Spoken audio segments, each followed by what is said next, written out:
Hello and welcome everyone. Today we are discussing about Gamma Gandy bodies.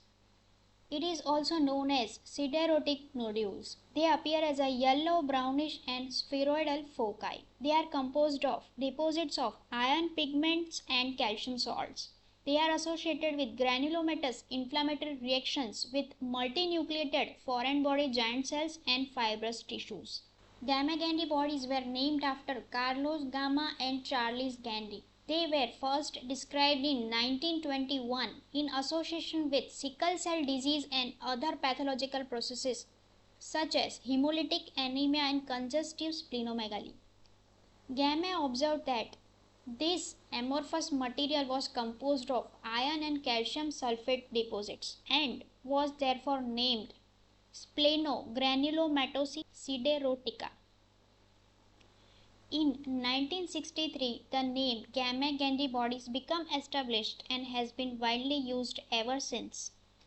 The portal hypertension is one of the pathophysiological mechanisms which can explain the formation of these nodules.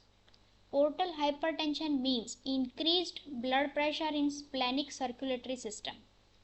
This may have episodes of minimal bleeding in splenic parenchyma, which is organized as hemosiderin, calcium salt and fibrotic tissue.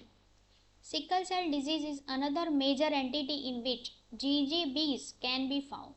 The pathophysiological mechanism of GGBs in sickle cell disease is due to chronic episodes of vaso-occlusion and hemolysis in a central arteriole of the white pulp with periarteriolar hemorrhages, and then mineral elements of the blood will deposit to form GGBs. The presence of GGBs is not a pathognomic of sickle cell disease since it can be seen in other diseases and several other organs. The neoplastic disease associated with GGBs are thymoma, thyroid follicular adenoma, pituitary adenoma, CNS neoplasm, hairy cell leukemia, Hodgkin's and non-Hodgkin's lymphoma, cardiac myxoma, angiosarcoma, ovarian carcinoma, liver carcinoma, renal cell carcinoma, breast cancer. Non-neoplastic diseases associated with GGBs are portal hypertension, thrombotic thrombocytopenic purpura, idiopathic thrombocytopenic purpura, hemolytic anemia, paroxysmal nocturnal hemoglobinuria, acquired hemochromatosis, congestive splenomegaly.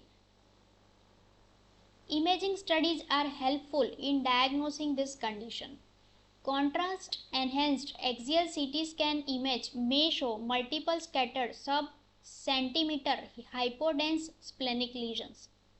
In axial MRI, T1 and T2 weighted images may demonstrate multiple well-defined hypointense regions. Gamma Gandy bodies can be seen grossly. Grossly, they appear as a well-circumscribed nodule measuring several millimeters. They have a dark hemorrhagic center surrounded by a pale inner hyperemic rim and a darker outer rim resembling tobacco flakes. Microscopically, they are yellow-brown rod-shaped structure seen with fibrosis and calcification. They can occur in a form of purple masses and coarse brown granules or in concentric circular collection of slender blue streaks and greenish segmented bamboo-like rods. Iron incrustation of connective tissue and sclerosiderotic nodule develops as a result of focal hemorrhages. H and E can characteristically stain GG bodies. GGBs in spleen can occur with three main patterns. First is fine granular deposits in red pulp, iron deposits associated with subcapsular infarcts, periarterial deposits associated with fibrosis. Special stains like Pearl stains and Van Kossa stains are useful in identification of iron in nodules. Pearl stain give a blue-black color to siderotic nodules. The siderotic nodules are very rare finding and mostly found in autopsy examination. So this is in short about Gamma Gandy bodies. Hope you like it. Thank you. Bye. See you in the next video.